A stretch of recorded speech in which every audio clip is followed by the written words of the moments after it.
Michael Chandler hasn't said much in terms of the Conor fight. Obviously, I think the ball is really in Conor's court, not really Michael Chandler's court. We've kind of known this the whole time. I know you train with Chandler and you like him a lot. I'm just stating, I just think that's the case, right? He is the Chandler. People like him, but Conor is a superstar. He eclipses the sport almost. He's so big still, especially for this next fight. Let's say at least, right? So I think the ball is in Conor's court. When he says when they make a deal with him and he's ready to fight, they're gonna fight.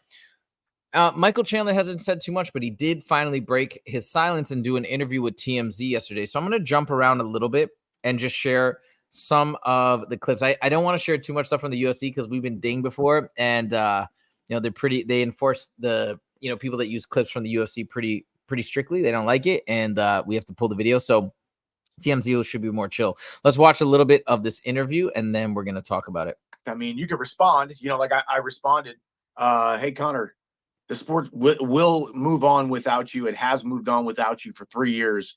None of these fighters, none of the stars, none of the superstars, none of the pay-per-view draws are bigger than the sport itself, and it will continue to move forward. But just no reaction, really. I mean, at some point, you're just like, hey, man, you pulled out with a pinky toe injury. I would have fought through it.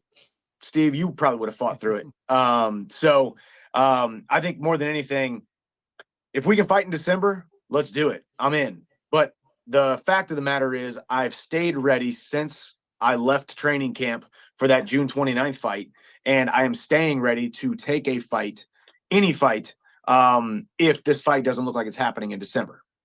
Any idea? So there we go. You just heard that. I think that might be the first time that we've heard Michael Chandler say that he's entertaining another fight if this doesn't come together in December. By the way, Dana White has already said that the fight's not happening in December. Chandler later in this interview, I'm not going to play that part, but later in the interview is like, yeah, but Dana sometimes says stuff that's not true. He basically said that Dana lies sometimes, which is kind of interesting because Chandler always seems to be so pro UFC, pro Dana White.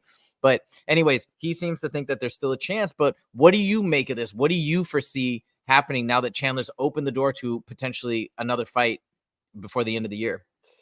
Here's the thing, man. He's taking some time off. Chandler hasn't fought in a little while. He needs to get a payday. And I'm sure that, when Conor fell out, like I'm sure Dana White wrote him a check under the table, because you still have bills, and he still needs to take care of himself. But, I don't agree with Mike. Like they talk about, it doesn't matter how big your superstar is, they're not bigger than the sport or bigger than the UFC. And you know what? I disagree. And the reason I disagree is I think Conor right now is the front runner, and he if Conor McGregor doesn't fight, or if he just instantly disappears from everything, the UFC is going to lose a lot, man. Like this, he is. I mean, a lot of people say, I'm not going to say he is the UFC, but Conor McGregor is the biggest name ever, in my opinion, in the UFC. And I work for and I've worked with Randy Couture, fucking 3-time heavyweight champion, Brock Lesnar, Martin Kampman. Like these guys are all superstars, and the list can go on. But once those when Randy, now guys come to the gym, and this isn't throwing shade. Randy is one of my favorite people in the world. He's given me unlimited opportunity to get to where I am. But there are guys that will walk in the gym and see the logo Extreme Couture, and they'll say, "What's Couture? Is that like Juicy Couture?" It's like, what? You don't know who Randy Couture is? Arguably the most popular heavyweight of all time.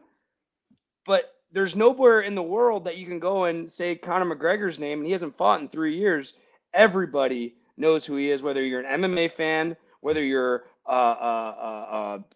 anything. Like you've seen him on TMZ, you've seen him in the news, you've seen him in MMA, you've seen him at soccer games, you've seen him at football stadiums. This guy is the biggest name in the history of the UFC, and man, I think the UFC really wants to keep him around because regardless, win or lose, he's still the biggest draw the UFC has ever had.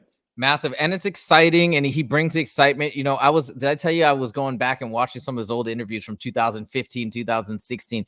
Nobody's like him. Nobody's like him. The way he talks, the way he describes his training, his upcoming fights, his opponents, it's truly incredible. A lot of times you'll see people say, if you say, hey, do you watch UFC? Oh, is that's the sport with Conor McGregor, right? Like they'll say that almost like that's a more memorable name than the UFC or MMA in general. So that's very interesting. Okay, but now coming back to this. So Chandler's trying to make that point. I think he's trying to push or promote Conor, nudge him to finally man up and take the fight in from Chandler's perspective, right? Yes. Let's say that it is true what Dana White has said. Let's say this fight is not booked in December. Do you think Chandler should take another fight in the meantime and try and fight Conor again in February or whatever, January? And if so, who do you think he should try and fight? And that's the thing. Conor McGregor, in my opinion, is going to be the easiest matchup for Chandler, and he's going to be the biggest payday. Like all these other killers that are in the top 5 and top 10 are training diligently every day to get to that title shot. Conor's not. Conor's not, and it just goes time and time again. They have videos of him at a club party and on his boat drinking, doing this and that. Again, not throwing shade, but he's not training as if someone like Gamrot. You look at Gamrot, like, dude, this guy's in there. He's hungry for the belt. He's in the gym. He's not doing drugs. He's not partying. He's in the gym training. You look at Charles Oliveira, man. I know he's not the champ anymore, but he's probably busting his ass, because he wants to get that championship back. And the list can go on and on. Even Dustin Poirier, man, he's not gonna get another title shot, but he's fucking training his ass off, in case he takes another one. You got the champ, Islam Makhachev. Chandler can't hold it. He's not going to win that fight. Like, I think that, I think Chandler's 2-3 in the UFC, and I think this is probably the only fight that he had. I'm not saying he can't beat other guys. That's not what I'm saying. But what I am saying is I think this is the matchup that gives him the best opportunity to look his best. I think you're absolutely right, actually, because I was thinking maybe he should take another fight and try and reschedule with Conor and work something out with the UFC. But then let's say he takes another fight and loses. What hype is there for him to fight Conor now? And I know he's 2-3, he lost his last fight as well, but that's kind of forgotten about. That was before the whole Conor talk, before the whole Conor negotiation. Now, if Mike goes and takes another fight and loses again, and he loses to an up and coming guy, I think that up-and-coming guy is going to be looking to fight Conor over Mike, and Conor's going to start talking shit. Oh, you just got your ass whipped by so-and-so. I'm done with you now. Next.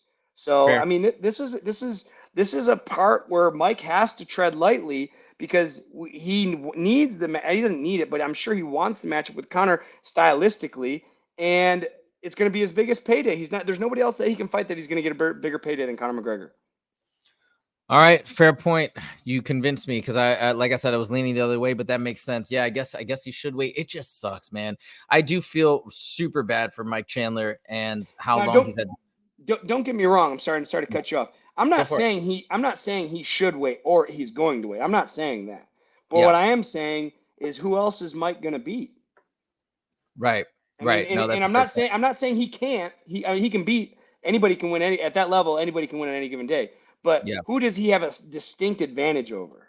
You know what? Let me look up. Hold on. I want to look up the lightweight rankings really quick. 1 second. Like, I'm thinking the first name that's coming to mind, but he's not even in the top 15 anymore, which would be a fun fight, though, would be Bobby Green. But I don't think that would make sense for Chandler. Okay. So right now, Mike Chandler is rated. Oh, hold on. That is pound for pound here. Let me share my screen so you guys can see what I'm looking at. Oop. Here we go. I know people have talked about potentially having Max Holloway, maybe, but I don't know if that's even gonna make sense. All right, so we got Mike Chandler at 6. Above him, we've got Gamrot, which you already talked about as a bad matchup. He's already fought Dustin. What do you think about Justin Gaethje?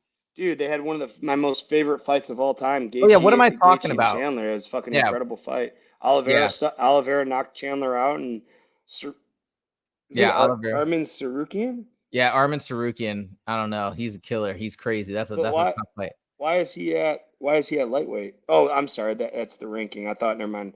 I thought the number one was the champ, and I was like, wait a second, that's not right. He could fight Fiziev. Moicano would be kind of a fun fight, but I think Moicano's going to fight Paddy Pimblett next. Yeah, I mean it's just. I mean, there's a lot of fun fights. I want to see him fight Gaethje again. What a fucking barn burner that was. But again, that's a coin flip fight. Mike Chandler doesn't want to be in a coin flip fight. He's 2-3. I believe his record's 2-3 in the UFC. Like, he doesn't need it. And one of his wins were against Tony Ferguson. Who else did he beat?